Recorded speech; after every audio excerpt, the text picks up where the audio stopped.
வணக்கம். எல்லாரும் எப்படி இருக்கீங்க? தேர்தல் பிரச்சாரம் பரபரப்பா போயிட்டுருக்கு.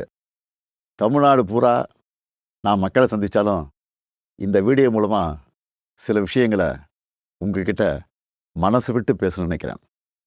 இன்னும் கொஞ்ச நாள்ல எலக்ஷன். இந்த சமயத்துல எனக்கு ஒரு விஷயம் மைண்ட்ல வருது. 2021ல இதே மாதிரி ஒரு சட்டமன்ற தேர்தல். அந்த சமயத்துல சில பேரு ஸ்டாலின் இஸ் மோர் டேஞ்சரஸ் தென் கருணாநிதின்னு சொன்னாங்க. கலைஞரோட என்னை எப்பவுமே ஒப்பிட முடியாது. அவரை நான் அப்பான்னு கூப்பிட்டதை விட தலைவர்னு கூப்பிட்டது தான் அதிகம். அப்படிப்பட்ட தலைவரை விட நான் மோர் டேஞ்சரஸ்னு அவங்க சொல்லும்போது எனக்கு ஒன்றே ஒன்று தான் தோணுச்சு. தமிழ்நாட்டை வஞ்சிக்க நினைக்கிறவங்களுக்கும் நம்மளோட வளர்ச்சியை தடுக்க நினைக்கிறவங்களுக்கும் நான் என்றைக்குமே டேஞ்சர் தான். இதில் தலைவர் கலைஞரை விட ஒரு படி மேலே இருக்கேன்னா அது எனக்கு பெருமை தானே. ஏன்னா இதெல்லாம் நம்ம தமிழர்களுடைய பிளட்லேயே இருக்குது. என் மேலே நம்பிக்கை வச்சு நீங்கள் என்ன சிஎம் ஆக்கி 5 வருஷம் ஆச்சு.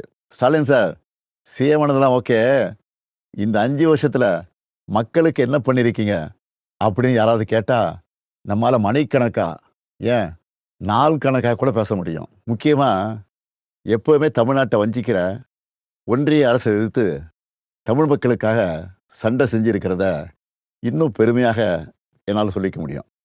சமூக நீதியுடன் கூடிய வளர்ச்சிங்கிறது தான் நம்முடைய முதன்மையான குறிக்கோள். அந்த வகையில் கர்ப்பிணி பெண்களுக்கு மகப்பேறு உதவித்தொகை, மகளிர் உரிமை தொகை, மகளிர் விடியல் பேருந்து பயணம், தோழி மகளிர் விடுதி, மக்களை தேடி மருத்துவம்னு கருவில் இருக்கிற குழந்தையிலிருந்து வயது முதிர்ந்த மூத்த குடிமக்கள் வரைக்கும் எல்லாரும் பயனடைகிற மாதிரி நிறைய திட்டங்களை கொண்டு வந்தோம். நம்மக்கிட்ட காசு இருந்தால் எடுத்துப்பாங்க, நிலைமை இருந்தால் பிடிங்கிப்பாங்க. ஆனால் படிப்பு மட்டும் யாராலையும் உங்கள்கிட்ட இருந்து எடுத்துக்கவே முடியாதுன்னு ஒரு சினிமா வசனம் இருக்குது. அது 100க்கு 100 உண்மை. நான் பதவியேற்றதிலிருந்து மாணவர்களை சந்திக்கும் போதெல்லாம் இதே கருத்தை தான் சொல்லிக்கிட்டு இருக்கேன். கல்வி ஒன்று தான் உங்ககிட்ட இருந்து யாரும் திருட முடியாத ஒரே சொத்து. அதனால தான் ஸ்கூலில் காலை உணவு திட்டம், காலேஜ் ஸ்டூடெண்ட்டுக்கு லேப்டாப், அரசு பள்ளியில் படித்த மாணவ மாணவிகளுக்கு மாதம் 1000 ரூபாய் உதவித்தொகை, நான் முதல்வன் திட்டம்னு கல்விக்காக மட்டும் இந்த ஆட்சியில் அவ்வளவு திட்டங்களை கொண்டு வந்திருக்கிறோம். நீங்கள் எந்த டேட்டா வேணாலும் எடுத்து பாருங்கள். தொழில்துறை, விவசாயம், கல்வின்னு எல்லா துறையிலையும் தமிழ்நாடு டாப்பில் இருக்கும். அதுக்கு அடையாளமாக 14 வருஷத்துக்கு அப்புறம் தமிழ்நாட்டுடைய பொருளாதார வளர்ச்சி 11.19% எந்த மாநிலமும் தொடாத இரட்டை இலக்கத்தை தொட்டிருக்கு. இன்னும் உயரம் தொடுவோங்கிற உறுதியும் எனக்கு இருக்கு. இப்படி எல்லா வகையிலும் நாம் முன்னேறி இருந்தாலும் ஒரு சில குறைகளும் இருக்குதுங்கிறது எனக்கு தெரியும். ஏன்னா நம்மளுடைய ஆட்சியை பற்றின விமர்சனம், ஃபீட்பேக் எல்லாத்தையும் காது கொடுத்து கேட்குறவன் தான். குறைகளாக சொல்லப்பட்ட சில விஷயங்களை கூட நாம் மற்ற மாநிலங்களை கம்பேர் பண்ணும்போது ரொம்பவே பெட்டராக தான் இருக்கும். இருந்தாலும் அந்த குறைகளையும் சரி செய்ய எல்லா விதமான வழிமுறைகளையும் நம்ம ஏற்கனவே நடைமுறைப்படுத்திட்டோம். அதோட விளைவுகளை இன்னும் கொஞ்ச நாளில் நம்ம பார்ப்போம். உங்கள் எல்லாருக்கும் தெரியும், போன வாரம் ஒன்றிய அரசு டீலிமிட்டேஷன்னு ஒரு மசோதா கொண்டு வந்தாங்க. மக்கள் தொகையை கட்டுப்படுத்தி தொழில் வளர்ச்சியில் பெஸ்ட்டு பர்ஃபார்மிங் ஸ்டேட்டாக இருக்கிற நம்மளை தண்டிக்கிறதுக்காகவே அந்த மசோதாவை கொண்டு வந்த மாதிரி இருந்துச்சு. ஆனால் அந்த மசோதா வந்து அடுத்த நொடி முதல் எதிர்ப்பும் மசோதாவோட நகல் எரிப்பும் நம்ம தமிழ் மண்ணில் என் மூலமாக ஆரம்பிச்சது. நாம் கொளுத்தின அந்த நெருப்பு தான் இன்னைக்கு கொழுந்து விட்டு எரிஞ்சு அந்த மசோதாவை சாம்பலாக்கியிருக்கு.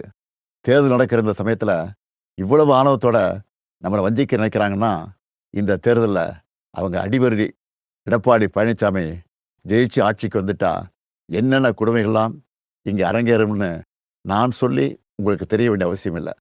பாஜக மாதிரி மதவாத சக்திகள் திமுகவை இந்துக்களுக்கு எதிரான கட்சின்னு பொய்யான ஒரு பிரச்சாரத்தை பண்ணிக்கிட்டு இருக்காங்க. திமுக ஒருபோதும் இந்துக்களுக்கு எதிரான கட்சி அல்ல. எங்கள் ஆட்சியில் தான் ஆயிரக்கணக்கான கோவில்களுக்கு குடமுழுக்கு பண்ணியிருக்கிறோம். 7000 கோடி மதிப்புள்ள கோவில் நிலங்களை மீட்டிருக்கிறோம். இப்படி பொய்யான பிரச்சாரம் பண்ணுறவங்களுக்கு ஒன்றே ஒன்று சொல்கிறேன், 60 வருஷமாக திராவிட கட்சிகள் ஆளுகிற தமிழ்நாட்டில் தான் இந்தியாவிலே அதிகமான கோவில்கள் இருக்குது. இன்றைக்கி அதிமுகங்கிற அடிமை கட்சிக்கு ஓனர் பாஜக. அவங்க ஆட்சி செய்கிற மாநிலங்களில் கிறிஸ்மஸ் அன்னைக்கு சர்ச்சில் பூந்து கலவரம் பண்ணுறது, புல்டோசர் வச்சு இஸ்லாமிய மக்களோட வீடுகள் இடிக்கிறதுன்னு எவ்வளவோ கொடுமைகள் பண்ணுறாங்க. இதெல்லாம் தெரிஞ்சும் எடப்பாடி அவங்க காலில் விழுந்து கிடக்கிறாரு. ஆனால் சிறுபான்மை மக்களுக்கு ஒரு பிரச்சனைன்னா என்றைக்குமே நாங்கள் களத்தில் நிற்போம். அவங்க உரிமைகளுக்காக போராடுவோம். 1975 மிசாங்கிற ஒரு போரை அன்றைய ஒன்றிய அரசு நடத்தினப்போ அதை எதிர்த்து போரிட்டவன் தான் இந்த ஸ்டாலின். அப்போ நான் ஒரு இளைஞன், கலைஞரின் மகன். இன்னைக்கு நான் அப்பா ஸ்தானத்தில் இருக்கிறேன். இப்போவும் நமக்கு எதிரான போரை எதிர்த்து நிற்கிறேன். எந்த பிரச்சனை வந்தாலும் தமிழ்நாட்டையும் தமிழர்களையும் பாதுகாத்து நிற்பேன். இது என்னுடைய உறுதிமொழி. எந்த வகையில் வந்தாலும் எத்தனை முறை முயற்சி பண்ணாலும் திமுக இருக்கிற வரைக்கும் தமிழ்நாட்டில் பாஜகவும் அவங்களுடைய கொடூரமான மக்கள் விரோத சித்தாந்தமும் ஜெயிக்க முடியலன்னு வரலாறு சொன்னால் போதும். அது மட்டும் போதும். நம்ம உரிமையை, நம்ம உழைப்பை, நம்ம மக்களுடைய கலாச்சாரத்தை, நம்ம மொழியை அழிக்கணும்னு நினைக்கிறவங்களோ அவங்களோட அடிமைகளோ நமக்கு வேணாம். இந்த வளர்ச்சியும் வளமான எதிர்காலமும் அடுத்த 5 வருஷம் தொடரணும்.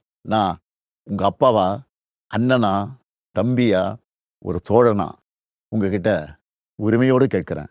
மீண்டும் இந்த நல்லாட்சி தொடர உதயசூரியன் சின்னத்திலும் எங்களது மதச்சார்பற்ற முற்போக்கு கூட்டணி கட்சியின் சின்னத்திலும் வாக்களித்து வெற்றி பெற செய்யுங்க. நன்றி. வெல்வோம் ஒன்றாக.